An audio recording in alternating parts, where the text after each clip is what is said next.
To health matters now, the Nigerian Association of Resident Doctors is demanding that the federal government quickly resolve issues surrounding payment of arrears of hazard allowance and consequential adjustment of minimum wage of its affected members. Addressing a press conference at the end of its 43rd annual general meeting in Ilorin, the association's president, Dele Olaita, also wants the government to stem the tide of brain drain among medical doctors. Correspondent Ibrahim Alega reports. The Nigerian Association of Resident Doctors just concluded its 43rd annual general meeting in Ilorin, the Kwara state capital. It culminated in the election of a new set of executive members. Dr. Dele Olaita is the new president, and this is his first press conference in that capacity. A terminology called linear of accounts. He observes that the association has not proceeded on strike for over 2 months since it suspended its planned protest because of the intervention of President Bola Ahmed Tinubu and President of the Senate, Goto Akpabio. But many issues earlier raised are yet to be resolved.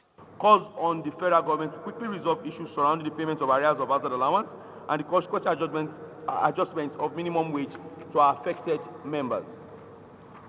Calls on the federal government to approve the challenge of salary arrears of 2014-2016 with sincerity, as doing otherwise would give room for mistrust and continued industrial disharmony. The association commends some states for approving various welfare packages for its members and wants other states to emulate them. It calls on the various state governments to emulate their counterparts in Kwara, which hosts the chairman of the Nigerian Governors Forum, Ekiti, Nasarawa, Benue, Delta, Bayelsa, Ogun, Osun, Lagos, and Kaduna, as well as Edo, Plateau, Katsina State, to address these teeming welfare challenges affecting doctors and other healthcare workers in their respective states. Another source of worry for resident doctors is the issue of brain drain. They believe this can be stemmed with the collaboration of the government.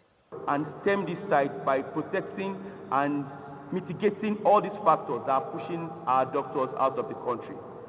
We have no other country. Nigeria is our country, and even if we leave, we see our families over here. We know this, and we've worked hard to ensure we are here. We are just hoping that the federal government can collaborate with us progressively to ensure that they keep our doctors in our system. The association also demands that the federal government ensures immediate replacement of existing clinical staff to reduce workload on its members. Ibrahim Alige, TVC News, Ilorin.